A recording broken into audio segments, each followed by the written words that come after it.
Donc il faut savoir qu'il y a un rapport qui vient de sortir, c'est le rapport 2009 du Programme des Nations Unies pour le développement, qui s'appelle donc le PNUD. Et ce rapport prône l'ouverture des frontières. C'est-à-dire que ce rapport, qui est aussi soutenu par la Banque mondiale, demande aux États européens d'ouvrir les frontières. Les frontières aux migrants qui sont considérés comme bénéfiques. Et là, il s'agit des migrants qui ne sont pas qualifiés.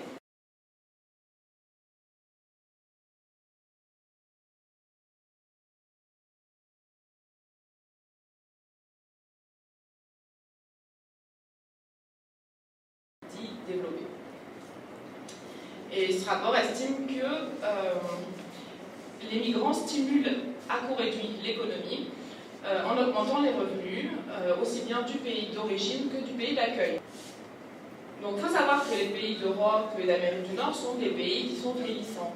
La moyenne d'âge est de plus en plus élevée et donc le besoin de main-d'œuvre est de plus en plus élevé aussi.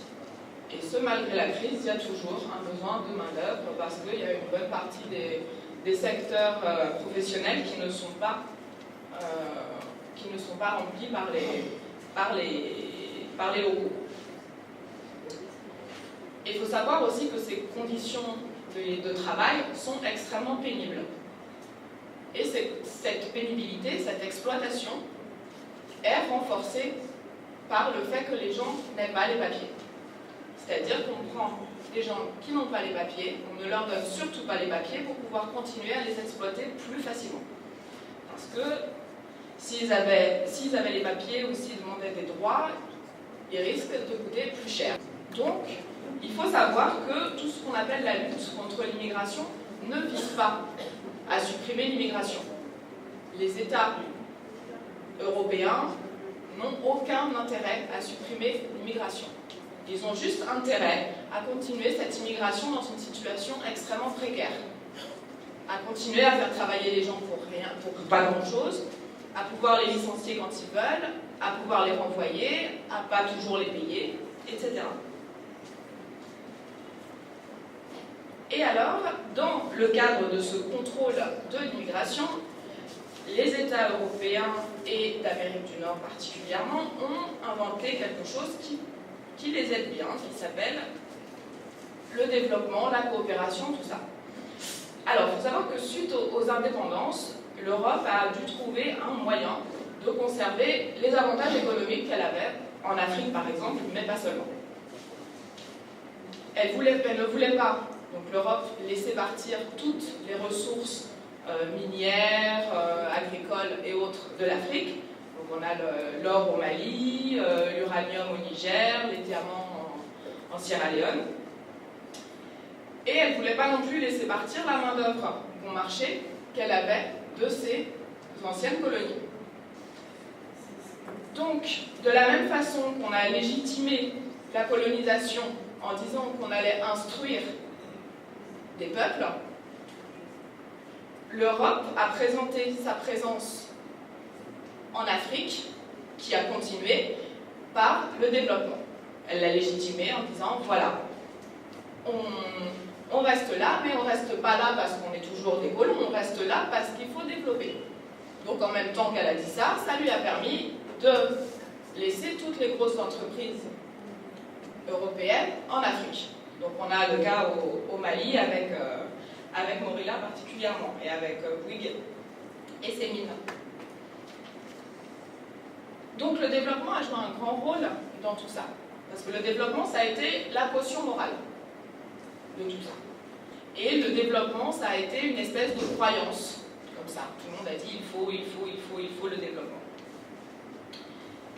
Et par rapport au contrôle de l'immigration, le développement aussi, dès l'origine, a eu un lien avec l'immigration. Puisqu'on a dit, pour se donner bonne conscience, on a dit ça pose un problème que les gens viennent comme ça, donc on va développer le pays, comme ça ils viendront plus. Sachant que personne n'a jamais cru à ça, puisque les États d'arrivée n'ont jamais eu d'intérêt à ce que les gens ne viennent plus. Ensuite, on a inventé des nouvelles formes de développement, qu'on a appelé le développement participatif, le développement communautaire. Ensuite, pour prendre un petit peu en compte cette notion de communauté, on a inventé le co-développement. Alors le co-développement, on ne l'a pas inventé, on a utilisé les formes qui se faisaient déjà avant, mais en disant que c'est les développeurs ont dit c'est nous qui l'avons fait, alors que ce sont des formes qui existaient déjà avant. C'est l'envoi d'argent aux familles, tout ça.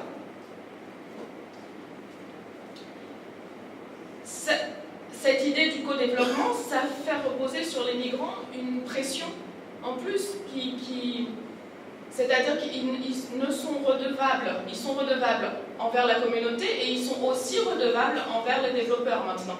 Alors qu'avant, ils faisaient exactement la même chose en étant redevables juste de cette espèce de communauté. Cette approche du co-développement est très pratique aussi pour les gouvernements des États que l'on veut développer. C'est-à-dire que, par exemple, c'est bien, on fait tout reposer sur les migrants. On leur fait tout reposer, ce sont eux qui construisent les écoles, qui construisent les mosquées, qui construisent les centres de soins, qui construisent tout. Et on ne sait pas ce que fait l'État après de l'argent qui devait servir à ces écoles, à ces mosquées, à tout ça.